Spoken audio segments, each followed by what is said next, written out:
Bismillahirrahmanirrahiim. Assalaamu calaykum waraxmatullaahi tacaala wabarakaatuh. Daawadayaal kusoo dhawaada warka janaalkeena xogta dalka. Qodobada warkeena aad ku daawo doontaana waxaa ka mid noqon doona haddii rabbi qadaro. Daawadayaal, madaxweyne xasan sheekh maxamuud oo weli wada magacaabista shakhsiyaadka sida weyn ugu agdhow cabdiweli maxamed cali gaas oo sheegay in ay muhiim ay tahay in madaxweyne xasan sheekh uu ka fikiro qofku u magacaabayo ra'iisul wasaaraha Soomaaliya.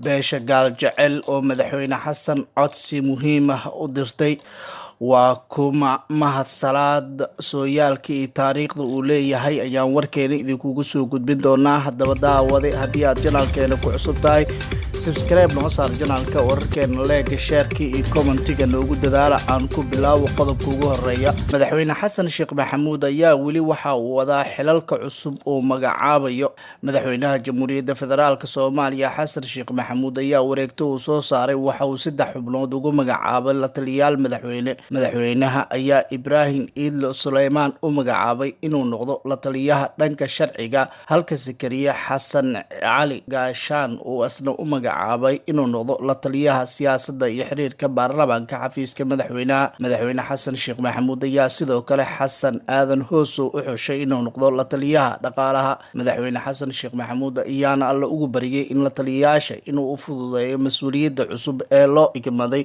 waxaana uu kula dardaarmay inay si hufan oo daacadnimo ah ula shaqeeyaan. Xubnaha uu magacaabay madaxweyne xasan sheekh maxamuud ayaa dhammaantoodba waxay yihiin shakhsiyaad siyaasad ahaan aad uga agdhow madaxweynaha Jamhuuriyadda Federaalka Soomaaliya. Xubnahan ayaana soo qabtay xilal sarsare iyo hay'adaha dowladda dhexdooda ah iyo meelo kale oo muhiim ah, waxayna leeyihiin khibrad wanaagsan oo howlaha loo igmada ah.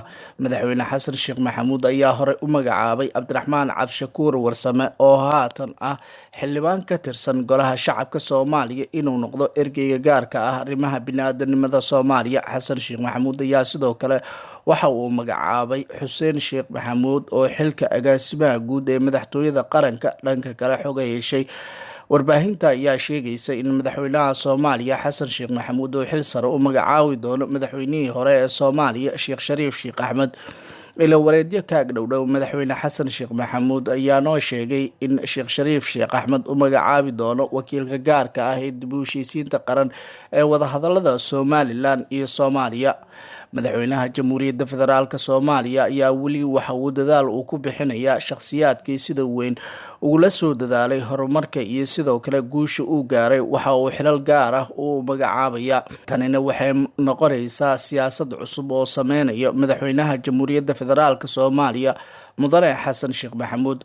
Dhanka kale, cabdiweli maxamed cali gaas ayaa waxa uu ka hadlay qaabka uu soo xulan karo ra'iisul wasaaraha madaxweynihii hore ee Puntland. Cabdiweli maxamed cali gaas ayaa markii ugu horeysay ka hadlay ra'iisul wasaaraha cusub ee laga rabo inuu magacaabo madaxweynaha. cabdiweli maxamed cali gaas ayaa waxa uu sheegay in ra'iisul wasaaruhu lagu xusho 2 arrin oo kala ah in uu qaban karo shaqada loo igmanayay iyo inuu si wanaagsan ula shaqeyn karo madaxweynaha. Sidoo kale waxa uu ku dooday inaysan muhiimad gaar ah lahayn deegaanada uu ka soo jeedo ee qofka loo magacaabayo ra'iisul wasaaraha in uu wax walba uu qaban karo. waxaana uu sheegay in ra'iisul wasaaruhu muhiim u yahay xukuumadda, isla markaana mar walba madaxweynaha looga baahan yahay in uu markasta ka fiirsado qofka uu magacaabayo ra'iisul wasaaraha Soomaaliya. cabdiweli maxamed cali gaas ayaa ugu dambeyn kula taliyay madaxweynaha jamhuuriyadda inuu si aad ah uga fiirsado shaqsiga xilka ra'iisul wasaaraha u magacaabayo si aanan caqabad ugu noqon geedi socodka horumarka dalka. waxaana uu sheegay ra'iisul wasaarihii hore ahna madaxweynihii hore ee maamulka Puntland in tallaabo kasta oo la qaadayo ay muhiim u tahay shacabka Soomaaliyeed. Dhanka kalena, beesha gaal jecel ayaa waxa ay fariin culus u dirtay madaxweynaha kulan weyn oo ay soo qaban qaabiyeen xildhibaanada beelweynta gaal jecel, isla markaana lagu taageerayo madaxweynaha Jamhuuriyadda Federaalka Soomaaliya ayaa lagu qabtay magaalada Muqdisho ee caasimadda Soomaaliya. Kulankani waxaa ka qayb galay waxgarad, odayaal dhaqan, siyaasiyiin hore xilal uga soo qabtay xildhibaanada beesha gaal jecel ee dowlad goboleedka Hirshabelle iyo kuwa Jubbaland iyo beesha Gaaljecel ugaaskooda. Xildhibaan Dr. Cali Xaaji Abuukar oo ka hadlay kulanka ayaa markii hore hambali u diray madaxweynaha, waxaana uu sheegay in ay wax waliba muhiimad gaar ah looga baahan yahay in madaxweynaha dowladda federaalka Soomaaliya uu siiyo. Xildhibaanka ayaa sidoo kale sheegay in beesha Gaaljecel ay ka tabanaysa xadgudubyo dhacay xilligii dowladii hore, isagoona madaxweynaha ugu baaqay in baaritaan lagu sameeyo dhacdooyinkii ay ka mid tahay kiiskii Graan Taaliil oo la waayay bishii Juun ee sanadkii hore iyo weerarkii lagu dilay Allah u naxariistay xildhibaan Aamina Maxamed Cabdi iyo dhacdooyin kale. Beesha Gaaljecel ayaana madaxweynaha Jamhuuriyadda Federaalka Soomaaliya ugu baaqday inuu wax waliba uu ka shaqeeyo isla markaana muhiim gaar ah ay u tahay arrin kasta oo taagan, waxaana beeshani ay sheegtay in aysan muhiimadda ayna noqonin in kiiskii Graan Taaliil gebi ahaanba la laabo, isla markaana madaxweynaha Jamhuuriyadda Federaalka Soomaaliya uu si weyn shakhsiyaadka lagu tuhunsan yahay Graan Taaliil in uu maxkamad ula tigsado, isla markaana beeshu ay jawaab ka sugayso madaxweynaha Jamhuuriyadda Federaalka Soomaaliya.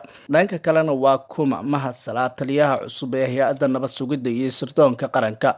Golaha wasiirada xukuumadda Soomaaliya ayaa waxay magaalada Muqdisho ee caasimadda Soomaaliya ku ansixiyeen magacaabista taliyaha hay'adda sirdoonka iyo nabad sugidda qaranka ee NISA. Taliyaha cusub ee hay'adda ayaa waxaa loo magacaabay Mahad Salaad Maxamed oo ka mid ah xubnaha sida weyn uga agdhow madaxweynaha cusub ee Soomaaliya Xasan Sheekh Maxamuud.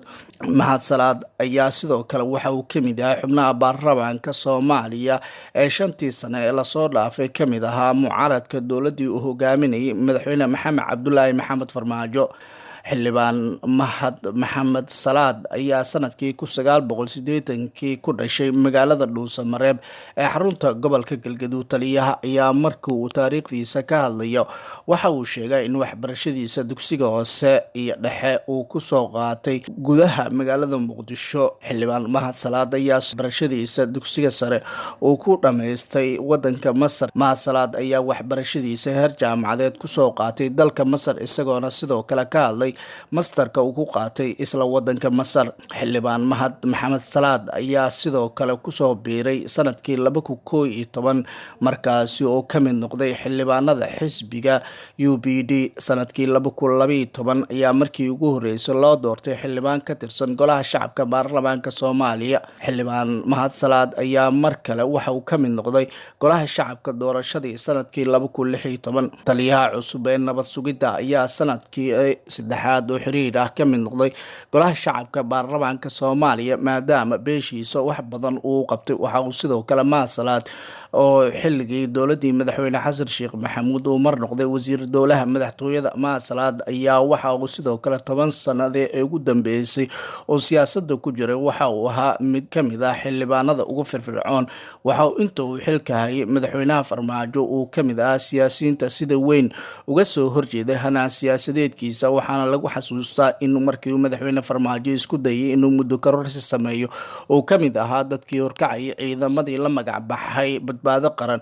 Waxaana xildhibaan Mahad Salaad oo sidoo kale ka mid yahay mas'uuliyiintii ka qayb qaatay abaabulkii ciidan ee looga soo horjeeday xoogga ahlu sunna ee Guriceel.